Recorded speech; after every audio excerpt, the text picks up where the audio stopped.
Bismillahirrahmanirrahim. Assalamualaikum warahmatullahi wabarakatuh. Alhamdulillah wassalatu wassalamu ala Rasulillah wa ala alihi wa sahbihi wa mawalah wa la hawla wa la quwata illa billahi wa ba'du. Alhamdulillah, di malam hari ini kembali Allah subhanahu wa ta'ala pertemukan kita di Masjid Muhajirin, dan pembahasan di malam hari ini kita akan mengenal 10 perkara yang wajib diketahui selama bulan Ramadan, karena kita 2 pekan ke depan insyaallah, kalau Allah subhanahu wa ta'ala takdirkan kita masih mendapatkan Ramadan, maka seorang muslim harus mengetahui apa saja rahasia-rahasia di bulan Ramadan, tentunya untuk menambah semangat kita menghadapi bulan Ramadan. Ma'asyiral muslimin yang dimuliakan Allah subhanahu wa ta'ala, yang pertama, Ramadan wa syahrus siyam. Ramadan dan bulannya orang yang banyak berpuasa. Di dalam Al-Qur'anul Karim Allah Subhanahu wa taala berfirman, Ya ayyuhalladzina amanu taqullaha haqqa ya ayyuhalladzina amanu kutiba alaikumus siyam kama kutiba 'alal ladzina min qablikum la'allakum tattaqun. Wahai orang-orang yang beriman, panggilan dalam Al-Qur'an itu hanya ada 2. Pertama, ya ayyuhan nas, dan yang kedua, ya ayyuhalladzina amanu. Wahai manusia dan wahai orang-orang yang beriman. Di dalam ayat ini Allah subhanahu wa ta'ala mengatakan ya ayyuhalladzina amanu. Apa bedanya? Kalau ya ayyuhan nas itu umumnya mencakup seluruh manusia, baik mukmin ataupun kafir. Dan biasanya panggilan yang umum ya ayyuhan nas itu sifatnya makkiyah, maksudnya turun sebelum hijrah Nabi, dan biasanya perintah setelahnya adalah bicara tauhid. Beda dengan ya ayyuhalladzina amanu, wahai orang-orang yang beriman, itu umumnya madaniyah, ayat yang turun di kota Madinah, dan biasanya perintah setelahnya bicara tentang hukum, tentang sholat, puasa, zakat, dan begitu seterusnya. Maka dalam ayat ini Allah subhanahu wa ta'ala mengatakan ya ayyuhalladzina amanu, wahai orang-orang yang beriman. Artinya khitab di sini khusus, tidak kepada semua orang, hanya untuk orang-orang yang sudah menerima Islam, orang-orang yang beriman. Maka siapapun yang merasa beriman hendaklah terpanggil dengan ayat ini. Ya ayyuhalladzina amanu kutiba alaikumus siyam. Kalimat kutiba itu artinya diwajibkan. Tetapi kalimat kutiba biasanya diwajibkan kepada perkara-perkara yang berat. Allah tidak mengatakan wujiba alaikum, diwajibkan kepada kalian, tetapi kutiba. Kalimat kutiba, saya ulangi, tidaklah Allah subhanahu wa ta'ala menggunakan kalimat ini dalam Al-Quran kecuali pada perkara-perkara yang sangat berat. Seperti Allah mengatakan kutiba alaikumul qital, diwajibkan kepada kalian perang. Tidak semua orang ingin perang, dan tidak semua orang punya keberanian untuk perang. makanya perang itu berat. Kutiba alaikumul qisas, diwajibkan kepada kalian qisas. Tidak semua orang ingin diqisas. Maka di sini juga Allah mengatakan kutiba alaikum as-siyam, diwajibkan kepada kalian puasa karena puasa itu memang berat. Kalau sholat itu hanya 5 menit, paling lama 10 menit mungkin ya. Tapi puasa itu berat masalahnya, dari terbit fajar sampai terbenam matahari, lama. Makanya terkadang ada orang yang tidak terbiasa puasa itu tersiksa dia. Makanya karena puasa ini adalah ibadah yang berat, mengandung kesabaran, makanya Allah Subhanahu wa taala menggunakan kalimat kutiba, diwajibkan kepada kalian berpuasa. Kama kutiba 'alal ladzina min qablikum, sebagaimana diwajibkan kepada umat sebelum kalian. Artinya bahwa puasa itu bukan hanya syariat Islam saja, tapi nabi-nabi sebelum Rasul sallallahu alaihi wasallam pun diperintahkan berpuasa. Tapi yang jelas bahwa kaifiahnya berbeda. Sebagaimana sabda Nabi sallallahu alaihi wasallam, farqu ma baina siyamina wa siyami ahlil kitab akalatas sahur. Perbedaan puasa kita dengan ahli kitab Yahudi dan Nasrani dimakan sahur. Kita ada sahur, mereka tidak. Artinya bahwa perintah wajibnya sama puasa, tapi caranya masing-masing nabi itu punya cara sendiri-sendiri sesuai dengan syariat mereka. La'allakum tattaqun, agar kalian bertakwa. Jadi inti puasa itu adalah husulut taqwa. Dan takwa itu kata Nabi SAW hahuna, sambil menunjuk ke dadanya. Takwa ini di sini. Jadi puasa itu bukan hanya semata-mata menahan lapar, menahan dahaga, menahan syahwat, tapi lebih daripada itu adalah membentuk seorang hamba menjadi hamba yang bertakwa kepada Allah Azza wa Jalla. Dan mencari ketakwaan di bulan Ramadan lebih mudah dibandingkan di luar Ramadan. Maka yang pertama adalah puasa. Lalu apa faedah puasa ini? Faedah puasa ini ikhwatu fiddin yang dimuliakan Allah Azza wa Jalla, puasa ini adalah afdal al-ibadat as-sirriyah, seutama-utama ibadah-ibadah yang tertutup. Ibadah kan dua macam. Ada ibadah yang sifatnya zahir, nampak, seperti solat, nampak orang solat. Zakat nampak bawa harta. Haji nampak berangkat ke Mekah. Kemudian yang kedua ada namanya ibadah sirriyah, ibadah yang tidak tampak, seperti puasa. Macam mana tahu antum, saudara antum sedang puasa, caranya gimana coba? Kalau dia tidak ngomong saya sedang puasa, tidak tahu dia sedang puasa. Umpamanya hari Senin sekarang tadi, Anda tahu bahwa si anu sedang berpuasa? Tidak bisa. Apa tandanya orang yang berpuasa? Tidak ada, pucat, jangan-jangan lagi sakit. Suka ngeludah, jangan-jangan sariawan. Pegang perut, jangan-jangan lagi sakit perut. Tidak ada tandanya. Kalau sholat kan nampak tuh takbiratul ikhramnya, rukunya. Haji juga sama. Karena dalam puasa itu ada sirrul ikhlas, rahasia keikhlasan kita dengan Allah Azza wa Jalla. Karena dalam puasa itu ada sirrul ikhlas, rahasia keikhlasan antara kita dengan Allah, maka pahalanya juga akan dilainkan sendiri. Makanya Nabi SAW mengatakan kullu amal ibni adam lahu illa siyam fa innahu li wa ana ajzi bihi. Setiap amalan anak hamba itu diberikan kepada hamba itu sendiri kecuali puasa. Puasa itu untukku kata Allah, dan aku yang akan membalasnya. Kenapa dirahasiakan? Karena memang ibadah puasa sendiri ibadah rahasia. Orang nggak tahu kalau kita nggak ngomong sedang berpuasa.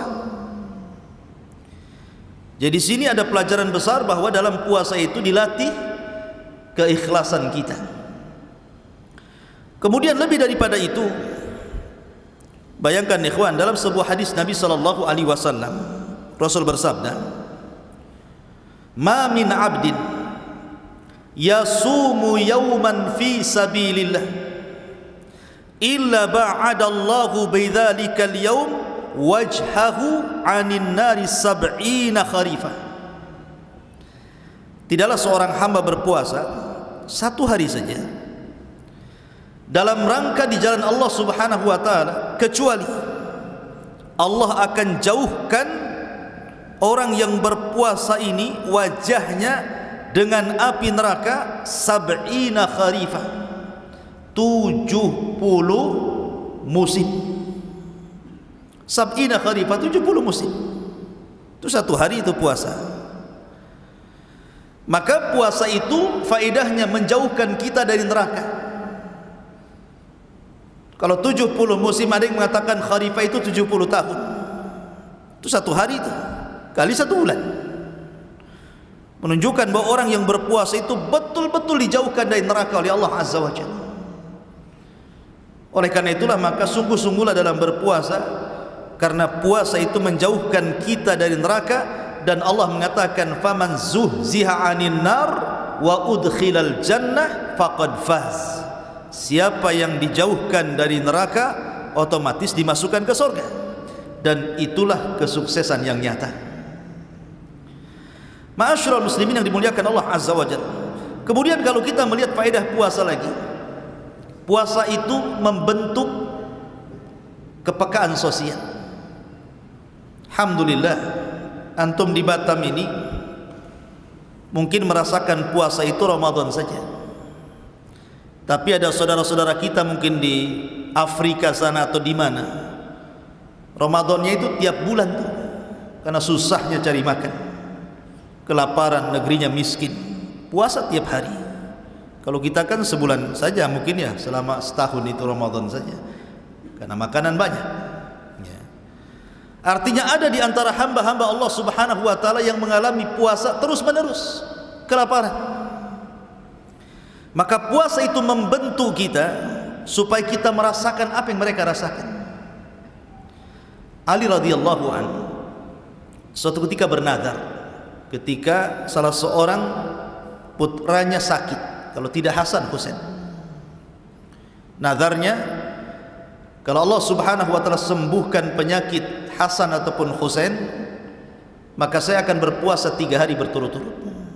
Itu nazarnya Ali radhiyallahu anhu. Maka ketika kemudian Allah takdirkan sembuh nih putranya ini, maka Ali pun kemudian memulai melaksanakan nazarnya, berpuasa di hari pertama.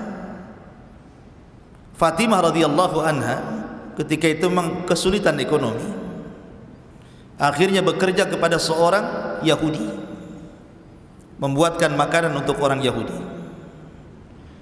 Kemudian setelah dia bekerja tentu dapat imbalan. Lah imbalannya ini kemudian digunakan untuk membuat makanan, untuk berbuka, makanan yang lezat, makanan yang enak untuk dia dan suami yang sedang berpuasa. Ketika datang waktu iftar, tiba-tiba kemudian pintunya diketuk. Pas dibuka, rupanya seorang miskin yang sedang kelaparan. Maka Fatimah memberitahu Ali radhiyallahu an bahwa di pintu ada orang miskin yang kelaparan. Bagaimana ini? Kata Ali radhiyallahu an, bagaimana kalau kita berikan makanan lezat yang untuk iftar kita ini kepada dia? Akhirnya kemudian diberikan kepada orang miskin itu. Sementara Ali dan Fatimah hanya memakan aswadan, kurma kering dan air putih. Kemudian keesokan harinya berpuasa lagi dan Fatimah bekerja lagi kepada seorang Yahudi itu. Kemudian dikasih imbalan, kemudian dibelikan makanan lagi yang lezat untuk iftar nanti sore. Ketika datang waktu iftar, rupanya diketuk lagi pintunya. Pas dibuka, rupanya anak yatim sedang kelaparan. Kata Ali radhiyallahu anhu, bagaimana kalau makan nanti kita berikan kepada anak yatim itu? Kata Fatimah, enggak apa-apa. Akhirnya diberikan kepada anak yatim itu. Terpaksa Ali dan Fatimah memakan aswadan lagi, kurma kering dan air putih. Kemudian hari ketiga terulang lagi. Yang mengetuk pintu rupanya tawanan Badar, orang kafir, lapar dia. Maka yang harusnya kemudian untuk iftar yang ketiga ini makan lezat, rupanya ada tawanan perang yang sedang lapar. Kata Ali, ya sudah, kita kasihkan makanan itu untuk dia. Ali kembali memakan aswadan, tamar, kurma kering dan air putih. Subhanallah, 3 hari berturut-turut. Dari mana kita tahu kisah ini? Kisah ini menjadikan turun Al-Quran. Kisah Ali ini menjadikan sebab turun Al-Quran dalam surah Al-Insan. Allah subhanahu wa ta'ala mengatakan, yufuna bin nadri wa yakhafuna yawman kana syarruhu mustatira wa yut'imuna ta'ama ala hubbihi miskinan wa yatiman wa asira.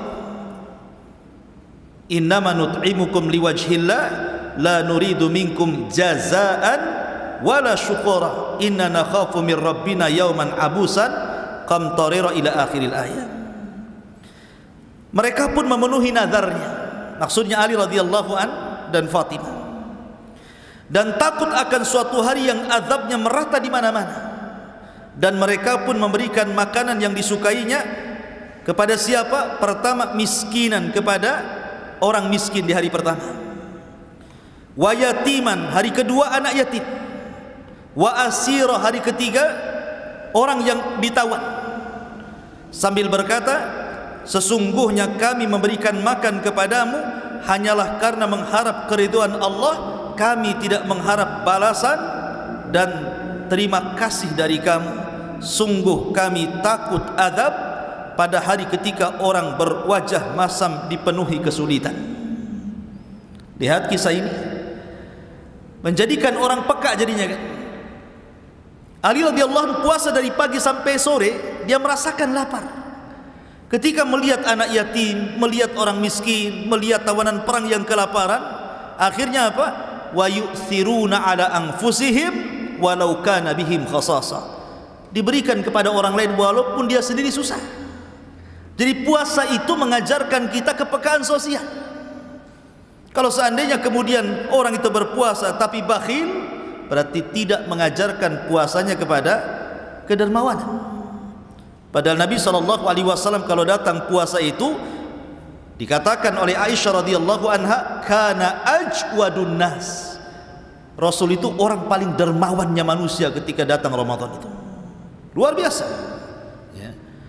Ini yang pertama, Ramadan dan puasa, dan banyak lagi nanti kita tambah-tambah.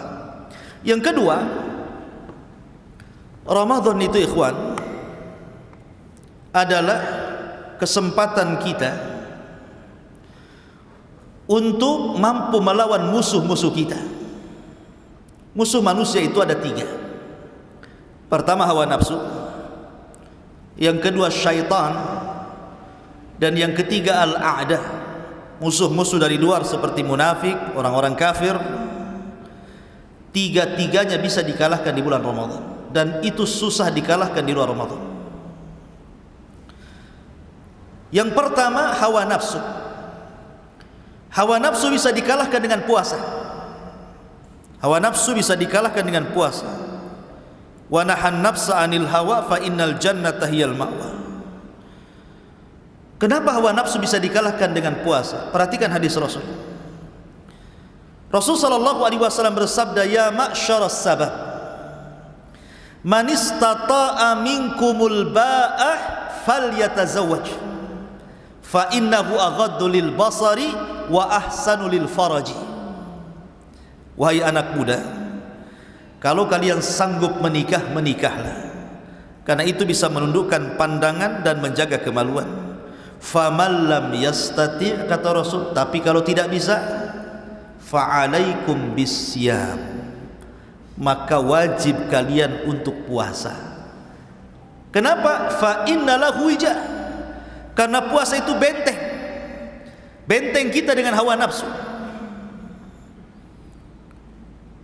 Kemudian juga kalau kita melihat macam-macam hawa nafsu, yang paling bahaya itu kan 4.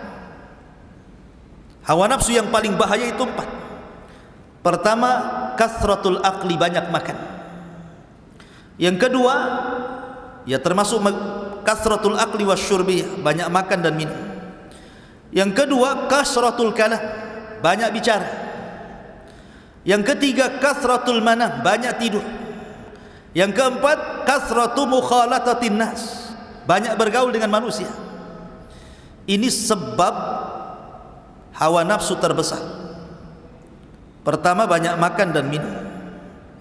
Karena kalau orang terlampau kenyang, makan dan minum tidak dijaga sama sekali, maka dia akan malas untuk ibadah. Orang yang banyak makan, apalagi hobi kuliner gitu, ini akan menyulitkan orang untuk ibadah. Dan Ramadan mengurangi itu, mengurangi makan minum. Gimana mau makan minum? Ditahan, tidak boleh makan minum. Dari pagi sampai sore tak boleh makan minum. Yang kedua, banyak bicara.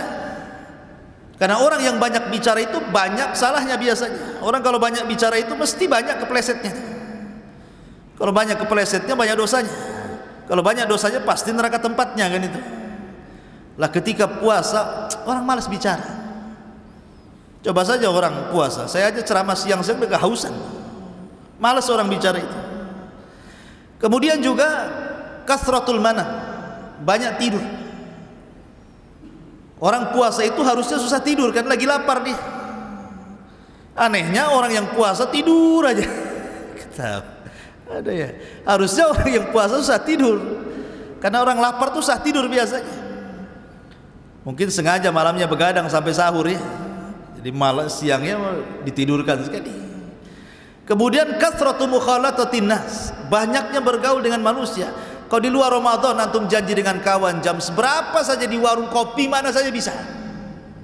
Coba kalau siang-siang Ramadan diajak jalan, mau nggak? Mikir deh.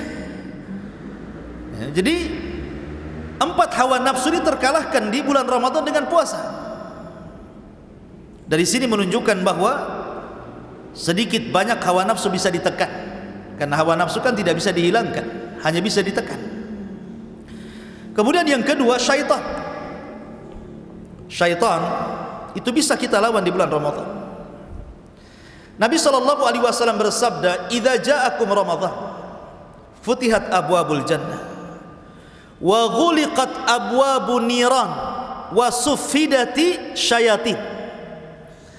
Apabila datang bulan Ramadan, pintu sorga dibuka lebar-lebar, pintu neraka ditutup rapat-rapat, setan diikat. Setan diikat. Anda kalau mau kelahi dengan orang, yang satu diikat, yang satu lepas, takut yang mana tuh? Yang satu diikat di tiang, yang satu tadi ikat, kita suruh ngelawan tuh. Enak yang mana tuh mentungnya tuh? Enak yang diikat apa yang lepas? Enak diikat lah kan? Dia harus nggak bisa apa-apa, mau dipentungi pun nggak bisa apa-apa dia. Jadi karena setan sedang diikat, lebih mudah untuk melawannya daripada dia lepas. Yang kedua, malam hari di bulan Ramadan kita ada sholat tarawih. Artinya orang yang sedang sholat tarawih itu memperbanyak baca Quran. Kemudian selepas sholat tarawih ada tadarus lagi. Dan orang yang membaca Quran itu paling tidak disukai syaitan. Makanya lihat orang yang meruqyah, apa yang dibaca? Quran. Lari dia setannya tuh. Makanya ketika kemudian Ramadan banyak orang yang membaca Quran di mana-mana, maka syaitan semakin jauh dari hamba-hamba Allah Subhanahu wa taala. Dari sini kita bisa melawan syaitan. Kemudian yang ketiga, melawan al-a'da, musuh-musuh dari luar, munafik, orang-orang kafir contohnya. Saya belum pernah membaca sebuah sejarah peperangan yang selalu dimenangkan Allah Subhanahu wa taala kecuali perang di bulan Ramadan. Banyak peperangan kaum muslimin itu yang banyak ditolong dan dimenangkan rata-rata terjadi di bulan Ramadan. Contoh 2 saja perang yang sangat besar, yang dengan 2 perang ini menjadikan kejayaan Islam. Pertama perang Badar, yang kedua Fathu Mekah. Dua-duanya terjadi di bulan Ramadan. Sampai Allah abadikan dalam Al-Quran, "Idza jaa nasrullahi wal fath." Apabila datang pertolongan Allah di Badar dan Fathu Mekah. Badar terjadi 17 Ramadan. Fathu Mekah juga sama, terjadi di bulan Ramadan. Dua-duanya Allah menangkan, dan itu yang menentukan perang jaya dan tidaknya Islam di zaman itu. Dari sini menunjukkan bahwa kita bisa melawan banyak musuh di sini. Makanya kenapa kemudian bulan Ramadan disebut Syahrul Intisar, bulan kemenangan. Bagi yang sungguh-sungguh melawannya ya. Masalahnya banyak juga kemudian di bulan Ramadan harusnya orang puasa, dia pula tak puasa. Harusnya orang sholat tarawih, sibuk pula main-main di luar gitu. Jadi dia rugi orang seperti ini. Ini yang kedua. Yang ketiga, bahwa Ramadan itu terkumpul semua ibadah yang disebut dengan arkanul Islam. Rukun-rukun Islam itu semua bisa dilakukan di bulan Ramadan. Syahadat paling banyak diucap di bulan Ramadan. Salat paling banyak dilakukan di bulan Ramadan. Puasa, memang Ramadan sendiri adalah bulan puasa. Zakat, sedekah paling banyak dilakukan di bulan Ramadan. Termasuk juga haji. Apa maksudnya haji di sini? Nabi SAW bersabda, "Al-umratu fi Ramadan ta'dilu hajjata ma'i." Umrah di bulan Ramadan itu pahalanya sama dengan haji bersama Rasul di wadah. Dan tidak ada umrah terbanyak kecuali Ramadan. Coba antum umrah 10 akhir Ramadan lebih banyak dibandingkan ketika haji yang berjubel di haram itu. Kenapa? Karena pahalanya sebanding dengan haji. Bukan hanya haji saja, haji bersama Nabi di wadah. Makanya kemudian para ulama mengatakan Ramadan wa jami'ul arkan. Semua rukun Islam pahalanya ada di bulan Ramadan. Rukun Islam itu. Di zaman Rasul ada seorang wanita menangis gara-gara tidak ikut haji bersama Rasul. Karena haji umrah Nabi SAW kan 4 kali ya. Kemudian ditutup dengan haji wada. Jadi wanita ini menangis gara-gara tidak bisa haji bersama Rasul. Tetapi wanita ini pernah umrah Ramadan bersama Rasul. Kemudian wanita ini mengatakan, "Ya Rasulullah, begini dan begitu. Saya ada halangan." Pokoknya intinya dia tidak bisa haji bersama Rasul. Sehingga dia menangis. Kata Nabi SAW, "Bukankah engkau pernah umrah bersamaku di bulan Ramadan?" Kata wanita ini, "Ya." Dari sinilah sebab Rasul mengatakan, "Al-umratu fi Ramadan ta'dilu hajjata ma'i." Umrah di bulan Ramadan sebanding dengan haji bersamaku. Luar biasa. Ma'asyiral muslimin yang dimuliakan Allah Azza wa Jalla. Kemudian yang keempat. Yang keempat. Hah? Yang keempat aja lah. Biar banyak. Yang keempat, Ramadan dengan mustajabu doa.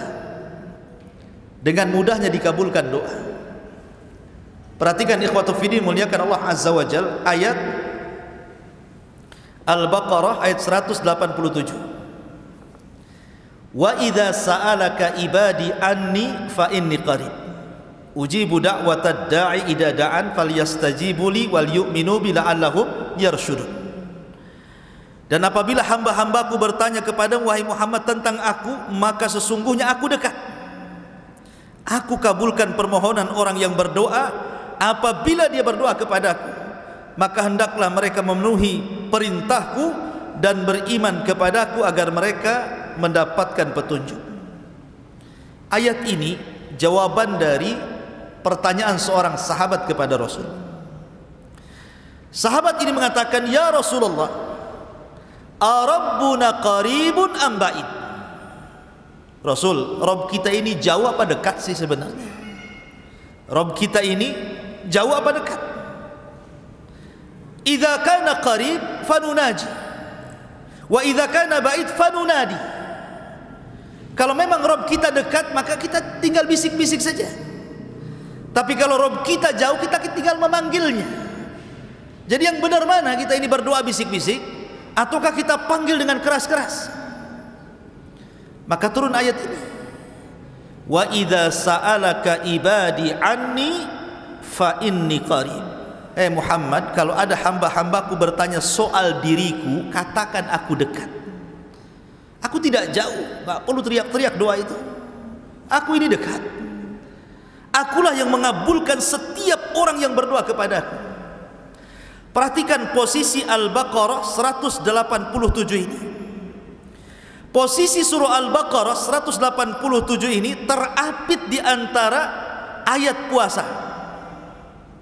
Sebelum ayat 187 ini bicara tentang puasa, setelahnya bicara tentang puasa, dan dia berada di tengah-tengah.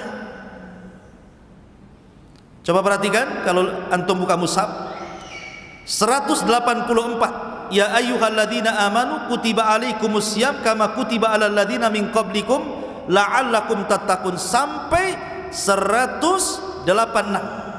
Syahrul Ramadan alladzi unzila fihil Qur'an. Baru setelah 186, 187-nya wa idza sa'alaka ibadi tadi. Apabila hambaku bertanya soal aku, katakan aku dekat. 188-nya uhillat lakum lailatas siyam ar-rafathu ila nisaikum, dihalalkan kepada kalian malam bagi orang yang berpuasa boleh melakukan hubungan suami istri. Artinya ayat tentang kedekatan Allah itu diapit dengan ayat-ayat Ramadan, baik sebelum atau sesudahnya. Apa faedahnya? Menunjukkan bahwa kedekatan Allah di bulan Ramadan lebih dekat dengan hambanya dibandingkan di luar Ramadan. Dan pengabulan doa Allah subhanahu wa ta'ala kepada hamba-hambanya di bulan Ramadan lebih mustajab dibandingkan di luar Ramadan, karena Ramadan bulan suci. Makanya kenapa Ramadan itu bulan doa, terutama di 3 waktu, kata para ulama. Memang Ramadan itu mau siang mau malam itu ibadah. Siangnya kita puasa, mustajab doa. Malamnya qiyamul lail, qiraatul Quran, mustajab doa.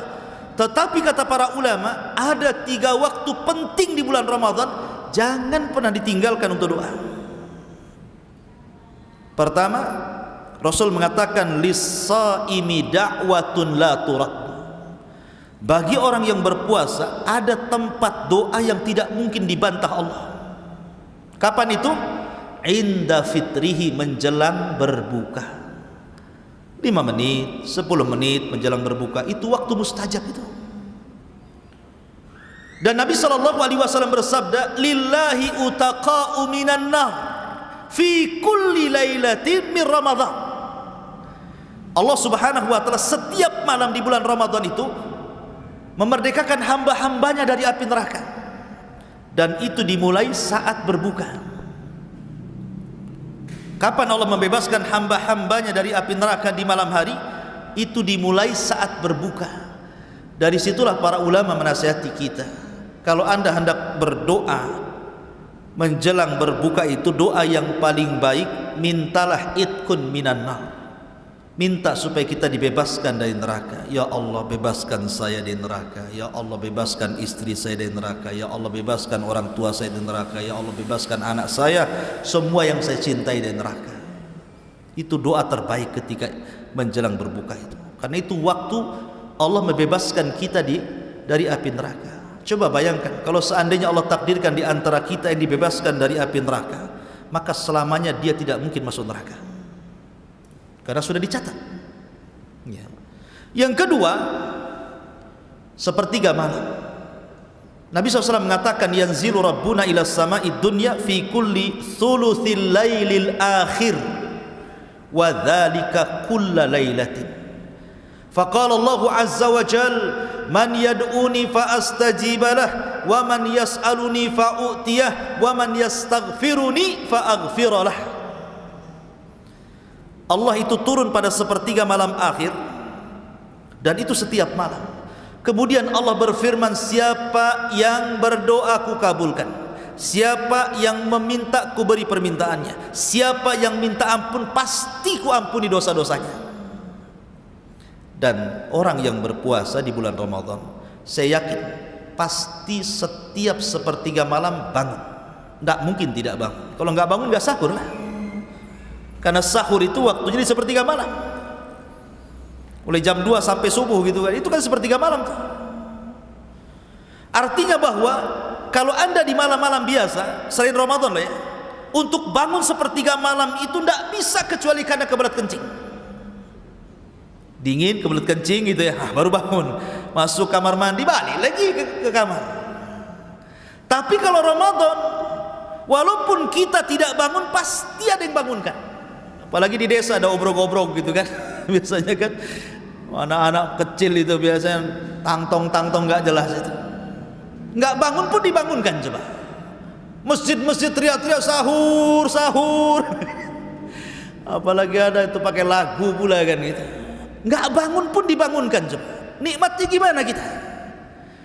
Lah artinya ketika kita diberikan kesempatan bangun di sepertiga malam, dan itu setiap malam, di situ Allah memberikan kesempatan loh. Siapa yang berdoa dikabulkan, siapa yang meminta diberi, siapa yang minta ampun diampuni. Cobalah waktu sahur itu entah 5 menit, 10 menit, apa susahnya angkat tangan ke langit, minta supaya diampuni dosa-dosanya.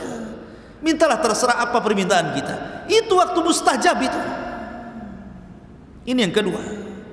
Yang ketiga, ba'da salatil fajri ila tulu'is syamsi, selepas subuh sampai terbit matahari meninggi 1 tombak. Itu waktu berkah. Rasul bersabda, Allahumma barik li ummati fi bukuriha. Ya Allah, berkahi umatku di waktu paginya. Itu waktu berkah, ikhwan. Makanya kata para ulama, siapa yang tidur setelah subuh sampai lewat terbit matahari, tidak akan diberkahi hartanya, tidak akan diberkahi keluarganya, tidak akan diberkahi kehidupannya. Padahal berkah itu yang kita cari selama hidup. Makanya banyak lafaz-lafaz berkah yang sering kita ucapkan ketika kita mengucapkan salam, Assalamualaikum warahmatullahi wabarakatuh. Wabarakatuh itu berkah artinya. Kalau Anda biasa kunut subuh umpamanya atau kunut witir, wa barik lana fima a'tait. Ya Allah, berkahi atas apa yang Kau berikan kepada kami. Kalau Anda datang kepada orang yang menikah, selesai akad, barakallahu lakuma wa baraka alaikuma wa jama'a bainakuma fi khairin. Semoga Allah berkahi kalian berdua. Berkah doa itu. Tidak usah dirinci semoga banyak anaknya, banyak, tidak perlu. Karena belum tentu banyak anak itu berkah. Berapa banyak yang punya anak 10-10-10-nya jadi penjahat, nggak berkah. Banyak harta nggak berkah. Yang kita perlu itu keberkahan. Makanya Ayub alaihi salatu wassalam, ketika dia baru disembuhkan dari penyakitnya itu, 18 tahun penyakitnya itu, dia sabar. Ketika dia mandi, disembuhkan penyakitnya betul-betul, dikembalikan kesehatannya, dikembalikan masa mudanya, dikembalikan anak-anaknya, dikembalikan hartanya. Akhirnya Ayub kaya lagi, anaknya banyak lagi, badannya sehat lagi. Mandilah Ayub di sungai. Setelah mandi di sungai, ternyata turun hujan. Bukan hujan air, rupanya hujan itu belalang emas. Jaradun minadz dzahab. Belalang, hujan belalang, emas semua. Coba bayangkan, emas turun dari langit berupa belalang. Sama Ayub dikutip-kutip itu emas-emas itu. Ketika itu Allah mengatakan, ya Ayub, tidakkah cukup nikmat yang sudah kuberikan kepadamu? Sudah kukembalikan lagi kesehatanmu, sudah kukembalikan hartamu, anak-anakmu, kebunmu, pembantumu. Masih kurang cukup kamu Ayub? Lihat jawab Ayub, bala ya Rabb, walakin la ghina li am barakatik. Ini jawaban Ayub. Bala ya Rabb, walakin la ghina am barakatik. Iya wahai Rabb, cukup, tetapi aku tidak pernah cukup dengan berkahmu. Jadi sedekah Ayub, benar kata Ayub, kita ini mencari berkah di dunia ini. Apa yang antum cari? Berkah. Maka Abdurrahman bin Auf radhiyallahu an ketika dipersaudarakan dengan Sa'd bin Rabi, kemudian hendak dibagi rumahnya, dibagi kebunnya, istri-istrinya mau dibagi. Tapi Abdurrahman mengatakan, barakallahu fi ahlika wa malik, dullani ala suq. Semoga Allah berkahi dirimu, keluargamu, hartamu, saya tidak perlu. Tunjukkan aku ke pasar. Ketika kita mendoakan orang lain dengan berkah, maknanya doa itu kembali kepada orang yang berdoa. Maka Abdurrahman pun masuk pasar, selang beberapa waktu sukses dia dagangnya. Akhirnya menjadi orang yang paling kaya di kota Madinah dan yang paling berkah hartanya. Maka berkah itu sesuatu yang kita cari. Lah di bulan Ramadan ada waktu berkah. Maka jangan pernah tidur selepas subuh sampai terbit matahari.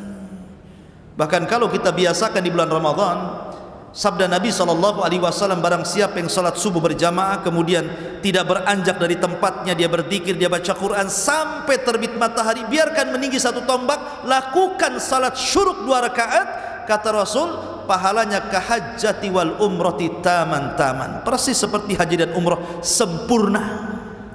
Luar biasa. Maka Ramadan adalah syahrud doa. Perbanyak doa. Kemudian yang nomor 5, ma'asyiral muslimin yang dimuliakan Allah Azza wa Jalla, Ramadan bukan hanya itu saja, bukan hanya syahrul doa, tapi Ramadan juga ikhwatu fiddin mengingatkan kita kepada hari akhir. Ketika antum dikumpulkan di padang mahsyar, tidak ada makan, tidak ada minum. Di padang mahsyar itu tidak ada makanan, tidak ada minuman, lapar dan haus. Matahari di atas kepala 1 mil, keringat bercucuran.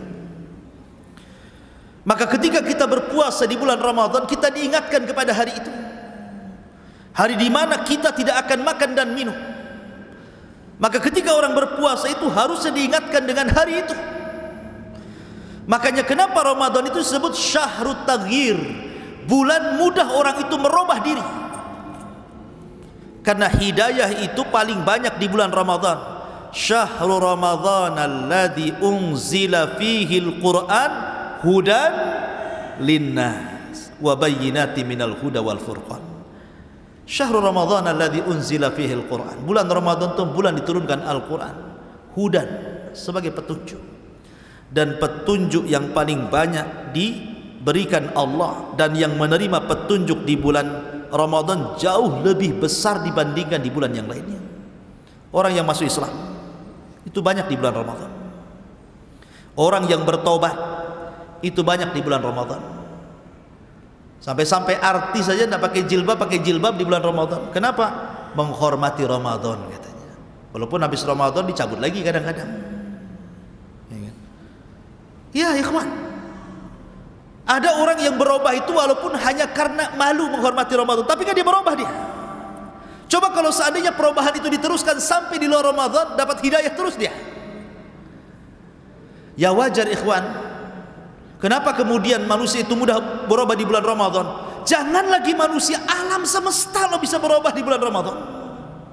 Alam semesta ini semua berubah di bulan Ramadan. Pintu langit terbuka semuanya, pintu sorga terbuka semuanya, pintu neraka tertutup semuanya, setan-setan diborgol. Ini terjadi perubahan luar biasa. Alam semesta, saat sorganya, saat nerakanya, saat setannya lo berubah. Gimana kita tidak berubah? Alam semesta saja bisa berubah, masa kita tidak bisa berubah itu? Makanya Ramadan itu syahrut taghyir, karena kita diingatkan dengan padang mahsyar. Harus punya rasa takut sebelum kita betul-betul kelaparan di akhirat kan gitu. Maka buatlah perubahan di bulan Ramadan, karena hidayah di bulan Ramadan itu lebih mudah. Dan itu kita saksikan ikhwan. Coba perhatikan, solat yang paling banyak dilakukan selama setahun di bulan apa? Di bulan Ramadan. Sampai ada masjid ini walaupun lantai 2 tidak muat, sampai keluar sampai pakai terpal lagi, saking banyaknya. Belum lagi budaya orang baca Quran sama di zaman Rasul. Di zaman Rasul, jangan lagi di luar Ramadan, jangan lagi di bulan Ramadan, di luar Ramadan saja, di rumah-rumah kaum muslim itu keluar suara Al-Quran persis seperti suara tawon. Sampai Nabi SAW pernah keluar di luar Ramadan nih, Nabi mendengar bacaan Quran keluar dari rumah-rumah para sahabat. Tapi Rasul tertarik dengan satu rumah karena suaranya indah.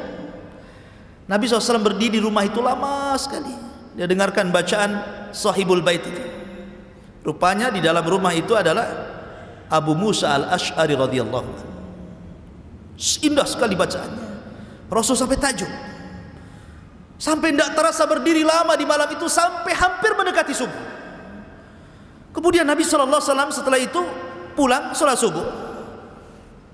Setelah sholat subuh dia panggil Abu Musa al-Ash'ari dan mengatakan, ya Abu Musa, semalam aku berdiri di samping rumahmu sementara kau melantunkan Al-Quran, demi Allah la sautuka kamizmar min mazamiri ahli Daud, suaramu indah seperti Daud kalau melanggamkan Zabur.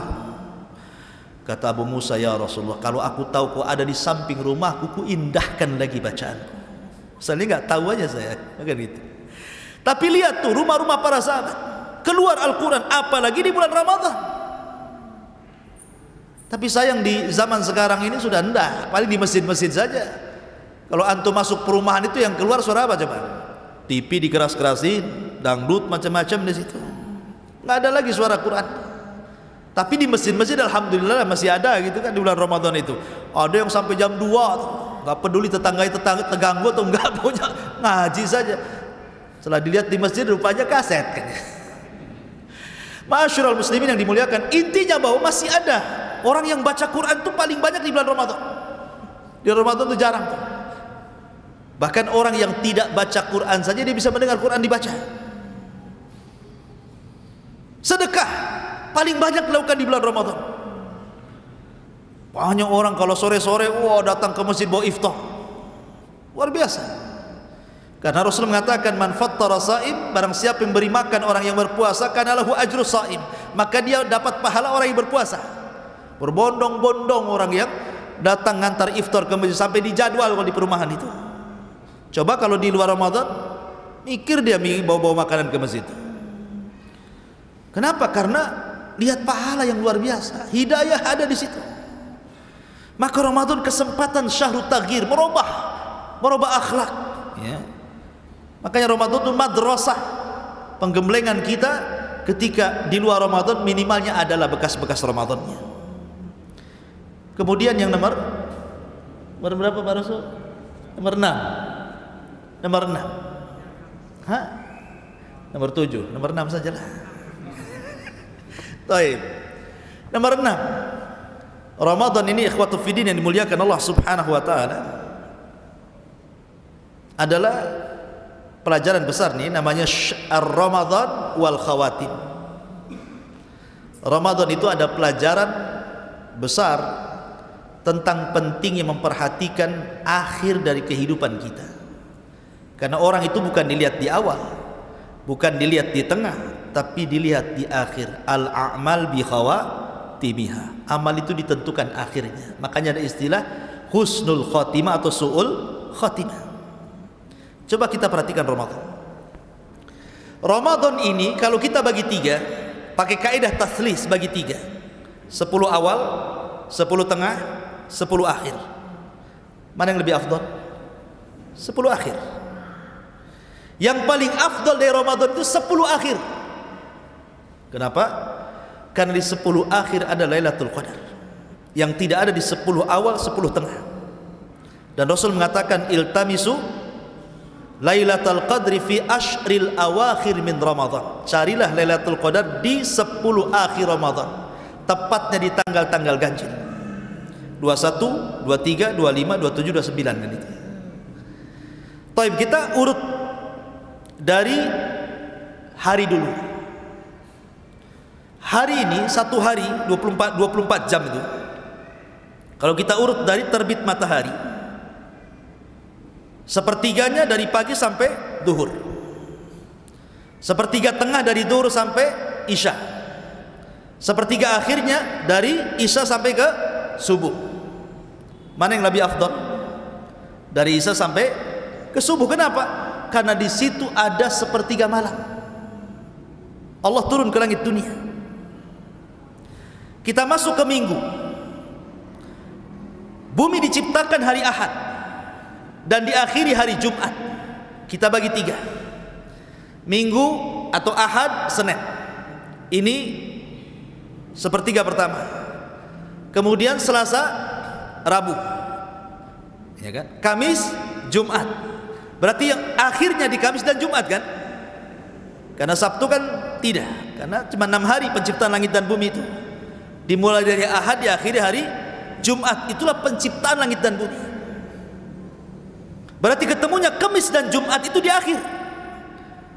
Di situ ada puasa Kamis, dan Jumat sendiri adalah pemimpinnya hari. Di situ diciptakan Adam, di situ Adam dimasukkan ke sorga, di situ Adam dikeluarkan dari sorga, di situ kiamat dibangkitkan kan itu. Ini kalau hitungan minggu, tetap yang paling akhir yang afdal. Hitungan bulan. Hitungan bulan dimulai daripada Muharram, itu kan 1, bulan 1. Muharram itu bulan 1 kan. Kalau kita hitungan bulan dibagi 4, dibagi 3, jadi 4 bulan, 4 bulan, 4 bulan. Maka ketemunya kalau 4 bulan pertama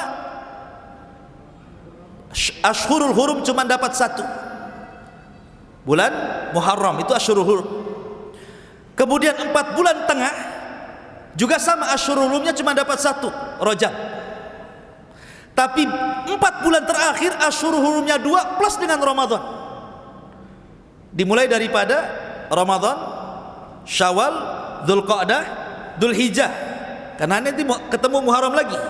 Berarti 4 akhir dari bulan dibagi 3 itu ketemunya Ramadan, Syawal, Dzulqa'dah, Dzulhijjah. Bayangkan, pertama Ramadan bulan suci, kemudian Dzulqa'dah bulan suci, kemudian Dzulhijjah bulan suci. Menunjukkan bahwa kalau cerita tahun pun yang akhir yang baik. Atau umur antum, umur kita nih, ada namanya umur dari bayi sampai 15 tahun. Itu mulai, ini yang pertama, karena baliknya orang 15 tahun kalau laki-laki. Kemudian dari 15 tahun ke 40. Kemudian dari 40 ke 70, mana umur yang paling baik? 40 ke atas itu umur yang paling baik. Karena itu yang menentukan husnul khotimah atau su'ul khotimah. Maka Ramadan juga sama, ada 10 awal, 10 tengah, 10 akhir. Maka 10 akhir itu menjadikan kita ambil faedah tentang pentingnya al-a'mal bi khawatimiha. Amal itu ditentukan akhirnya. Amal itu ditentukan akhirnya. Tapi kenyataannya terjadi gimana? Justru orang-orang di zaman sekarang Ramadan itu ditentukan awalnya. Wah, penuh kalau awal itu. Sandal pun sampai tumpuk-tumpuk tuh.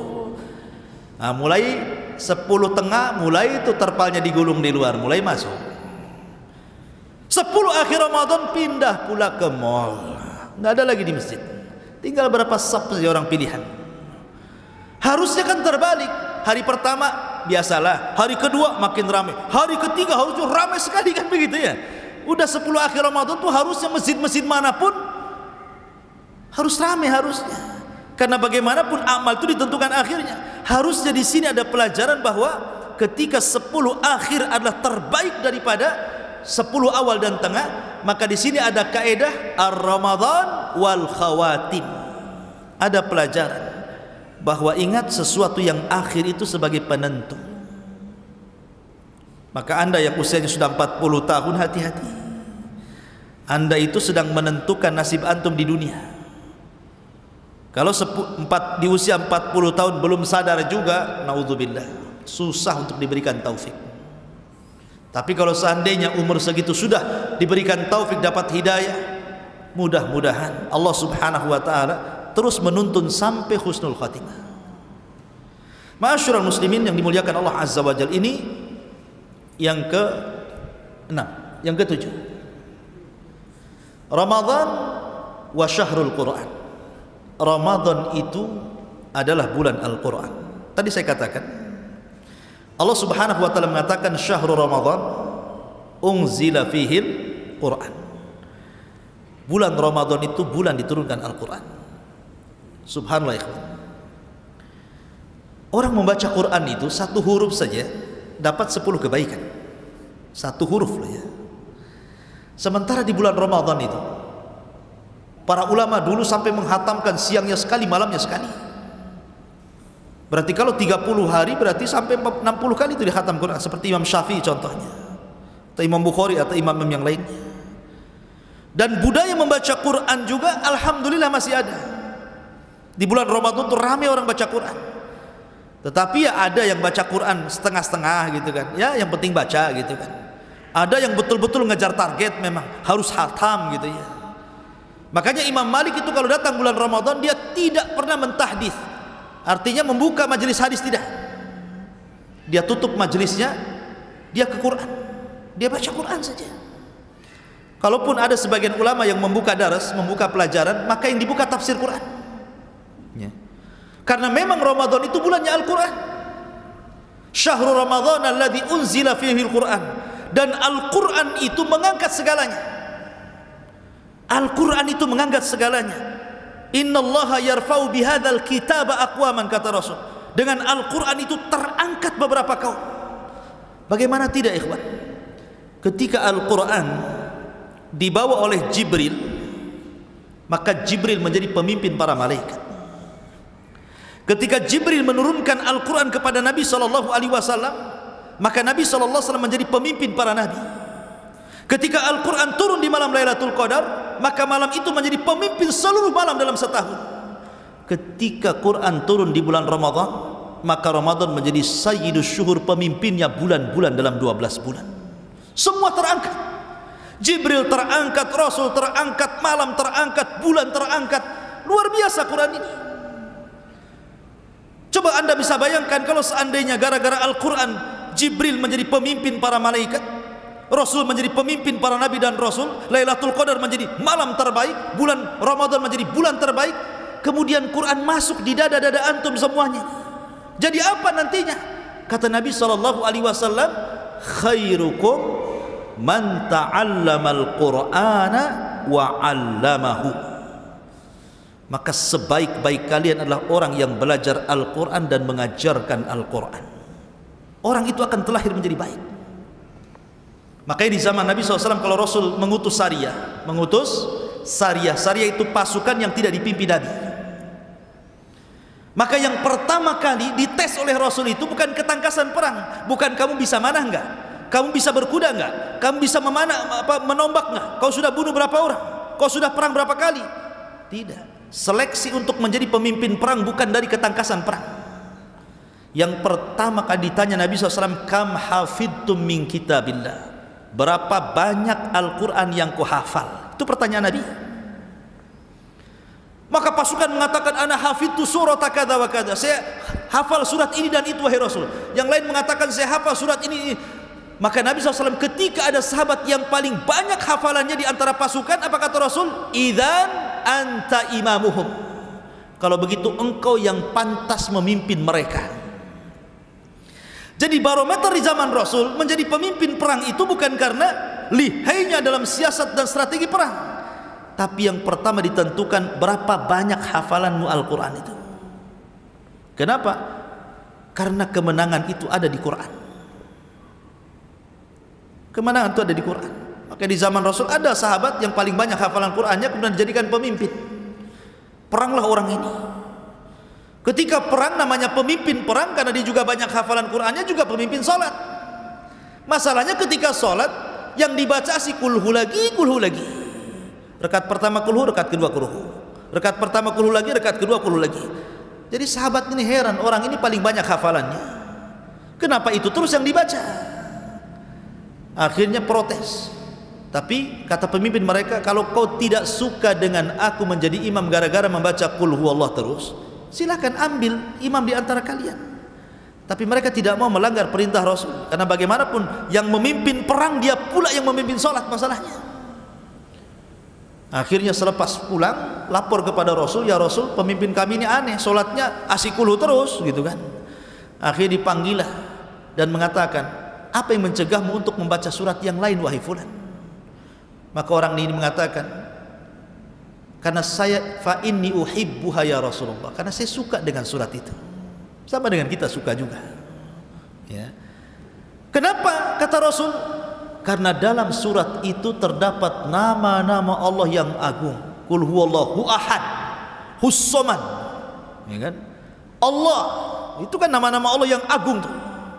Maka Rasul mengatakan, hubbuka iyyaha adkhalakal jannah, kecintaanmu kepada surat ini insya Allah menyebabkan kamu masuk surga, kata Rasulullah.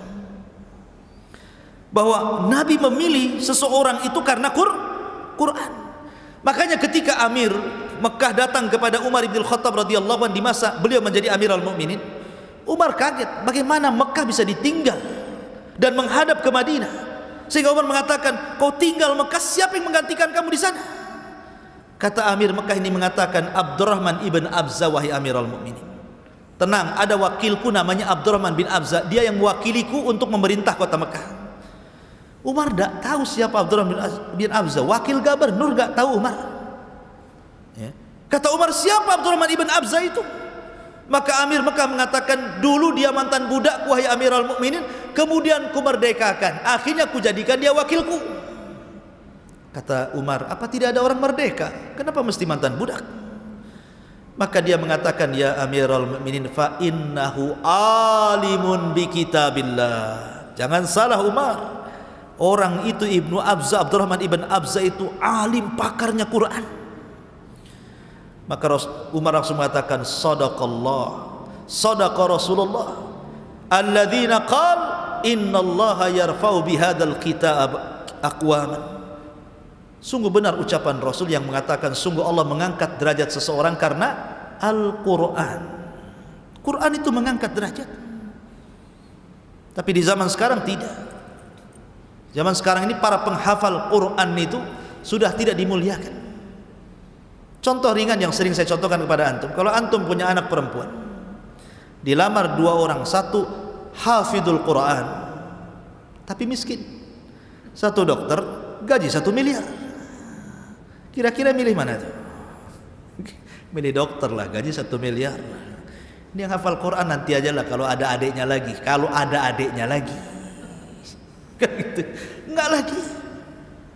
Dokter kalau sekali ngasih saran gitu ya, konsultasi, bayar mahal. Sebentar aja dia, oh penyakitmu ini, obatnya ini, 5 menit 50.000. Belum resepnya, hanya ngasih resep, belum obatnya. Antum WA saya, Ustaz, tanya apa hukum puasa? Puasa Ramadan dia wajib. Tak ada, ngirim pulsa pun tak ada. Kacau. Konsultasi agama loh. Padahal agama yang menyelamatkan antum dari dunia. Tak ada orang gara-gara konsultasi saya ditransfer duit.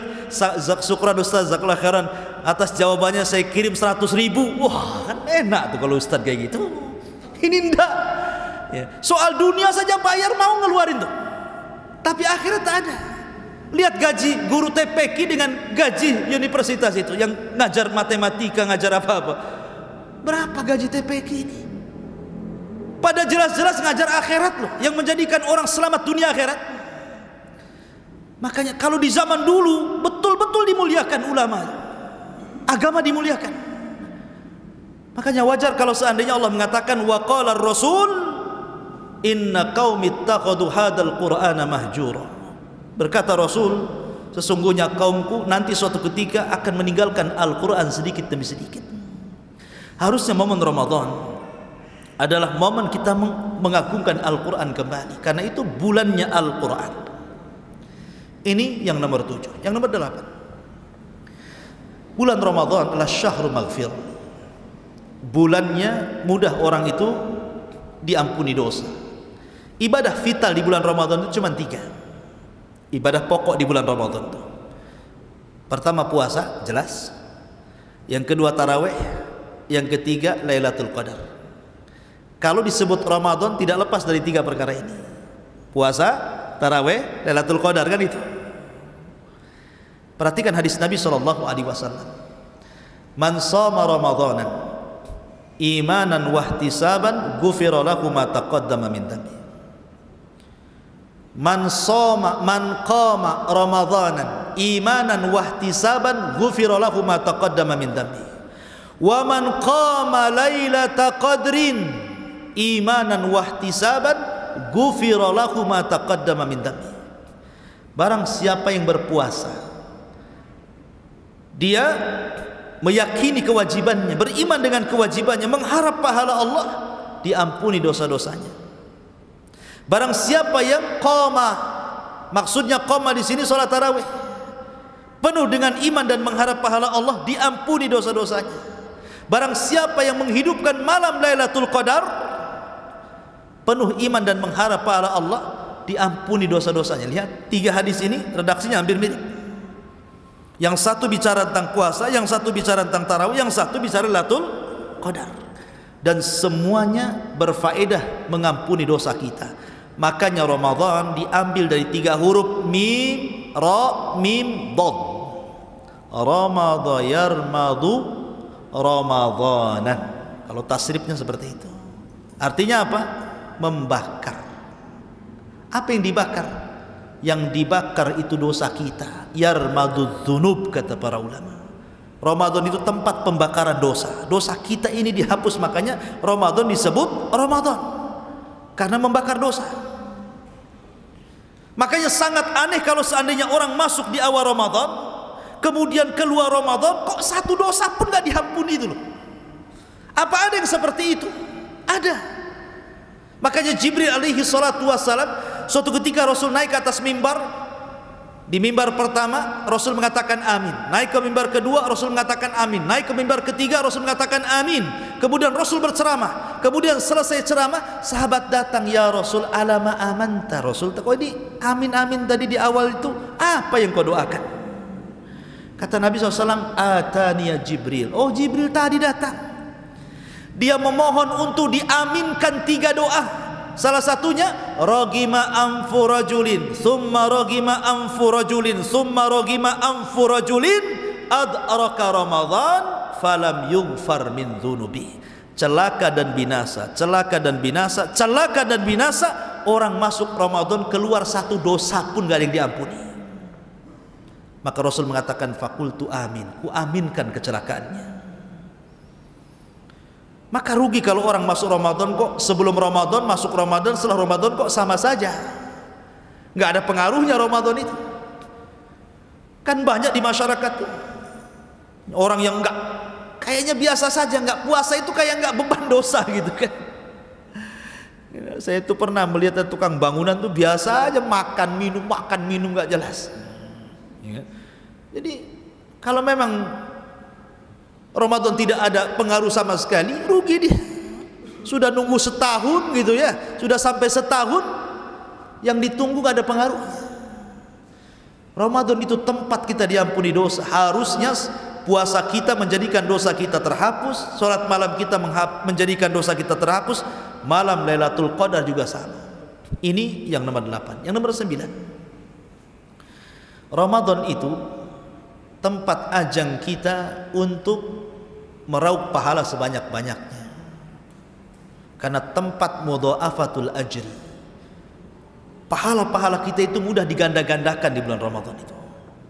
Pahala kita selama Ramadan itu hampir semua ibadah diganda-gandakan pahalanya. Maka kalau seandainya momen Ramadan tidak digunakan sebaik mungkin untuk beribadah, rugi dia. Rugi. Karena ini tempatnya orang itu menggandakan pahala. Selama setahun mungkin kita lalai tidak membaca Quran, lalai tidak sholat malam, lalai tidak berzikir, lalai tidak puasa. Ini Ramadan kesempatan nih.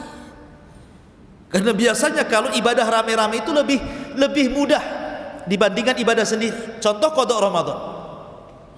Antum punya utang Ramadan nih, mau bayar tuh sulit kayaknya. Jatuh-jatuhnya bulan Sya'ban, setahun. Itu kalau ingat. Tapi kalau ibadah rame-rame itu kan semangat tuh. Kayak puasa rame-rame kan semangat kita, walaupun lapar-lapar, malu juga kita mau buka. Minimalnya ada malu lah kan itu. Kalau tidak ikut tarawih sendiri kayaknya gimana gitu. Lah dari situ sebenarnya kita sudah dibantu untuk merangsang ibadah sebenarnya. Apalagi di bulan Ramadan itu ada satu malam yang menentukan takdir kita setahun yang akan datang. Lailatul Qadar. Dan Lailatul Qadar itu Allah hanya menyebutkan akhirnya, tidak menyebutkan awalnya kan. Salamun hiya hatta matla'il fajr, disebutkan akhirnya waktu fajar, tapi tidak disebutkan awalnya. Inna anzalnahu fi lailatul qadr wa ma adraka ma lailatul qadr, lailatul qadri khairum min alfi syahrin, tanazzalul malaikatu warruhu fiha bi idzni rabbihim min kulli amrin, salamun hiya hatta matla'il fajr. Tidak disebutkan awalnya, hanya disebutkan akhirnya waktu fajar. Lalu kapan awalnya Lailatul Qadar itu? Kata para ulama, malam itu terbagi menjadi dua. Ada malam indallah, ada malam indannas. Ada malam menurut Allah, ada malam menurut manusia. Kalau malam menurut kita ketika terbenam matahari, masuk malam, itu kata kita. Tapi indallah, di sisi Allah beda. Nabi SAW bersabda, yata'aqabuna fikumul malaikatu malaikatul laili wa malaikatul nahar. Allah memberikan tugas kepada para malaikat untuk mencatat kebaikan kita itu. Ada malaikat yang sipnya malam hari, ada malaikat yang sipnya siang hari. Ini khusus mencatat kebaikan, beda dengan raqib atid, baik buruk dicatat dia. Tapi malaikat yang ditugaskan ini, yang malam sama yang siang ini, khusus mencatat kebaikan saja. Ketemunya di mana? Ketemunya di dua solat. Pertama solat asar, yang kedua solat subuh. Allah berfirman kepada para malaikat, ma taraktum ibadi, sedang apa kau tinggalkan hamba-hambaku? Maka malaikat ini mengatakan, atainahum wa hum yusallun wa taraknahum wa hum yusallun. Kami datang mereka sedang solat ya Rabb, kami tinggalkan pun mereka sedang solat. Maksudnya kami datang mereka sedang solat asar menurut malaikat siang, dan kami tinggalkan mereka sedang solat subuh. Kata malaikat malam, kami datang mereka sedang solat subuh ya Rabb, kami tinggalkan mereka sedang solat asar. Makanya orang yang menjaga dua solat ini, kata Rasul, man hafadha ala baradaini dakhalal jannah. Siapa yang menjaga dua solat asar dan subuh, dipastikan masuk surga. Jadi Lailatul Qadar itu dimulai waktu asar, diakhiri waktu fajar. Ini Lailatul Qadar. Dan di malam itu, kalau antum bisa menghidupkan satu malam, maka antum mendapatkan pahala seolah-olah antum beribadah 84 tahun, atau bahasa Quran 1000 bulan. Khairun min alfi syahrin. Usia kita loh belum tentu sampai 84 tahun. Banyak orang yang 70 tahun sudah meninggal.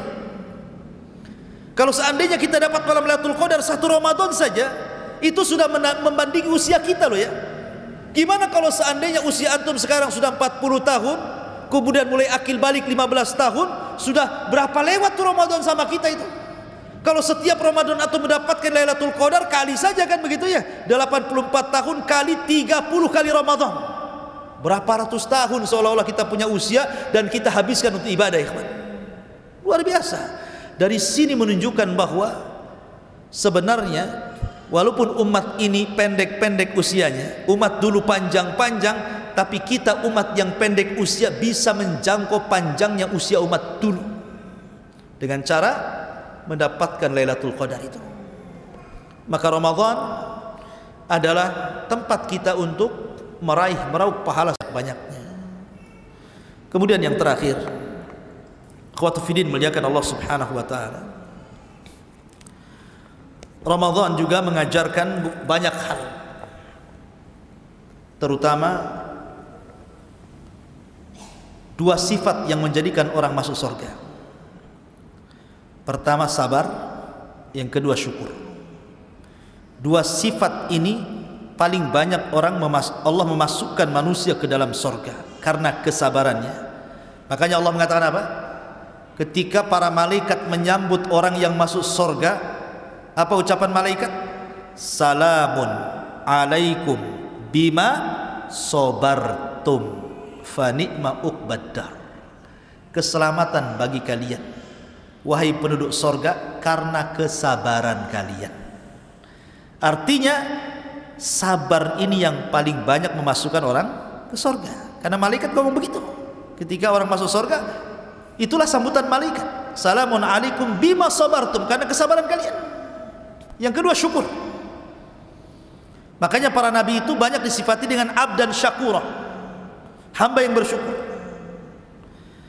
Dan sabar bisa diraih dengan puasa, sementara syukur bisa diraih dengan qiyamul lail.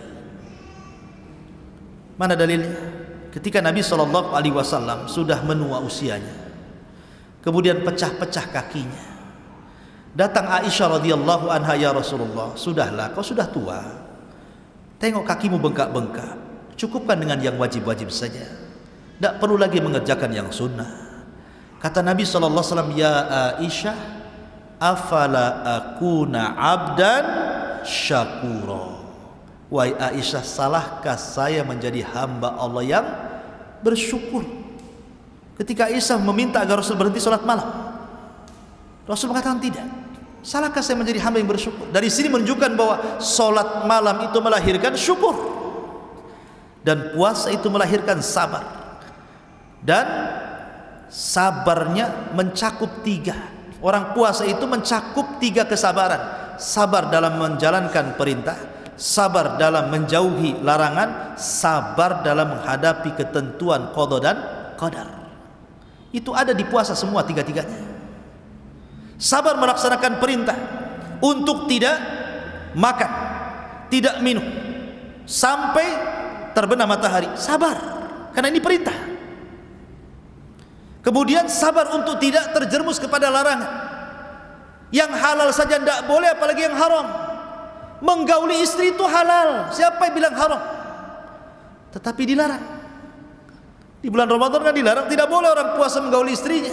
Yang halal lo dilarang, bagaimana mungkin kemudian yang haram? Yang mubah saja dilarang, makan minum itu kan mubah, tapi dilarang juga, apalagi yang haram. Kemudian ketika kita merasakan lapar, haus, itu takdir Allah Azza wa Jalla. Maka 3 kesabaran itu ada dalam puasa. Makanya kenapa puasa itu pahalanya tidak terkira, innama yuwaffas sabiruna ajrahum bighairi hisab. Ya, sesungguhnya pahala bagi orang-orang yang sabar akan diberikan tanpa batas. Makanya puasa itu milikku, kata Allah, aku yang akan mengganjarnya. Begitu juga syukur. Ya. Maka 2 sifat ini terkumpul deh, penyabar dan bersyukur. Sabar dengan puasa, syukur dengan qiyam al-lail. Wallahu a'lam, dan banyak lagi faedahnya, tapi sudah jam 9 lebih. Baik, kita buat tanya jawab sebentar saja 5 menit. Kalau ada yang bertanya silahkan.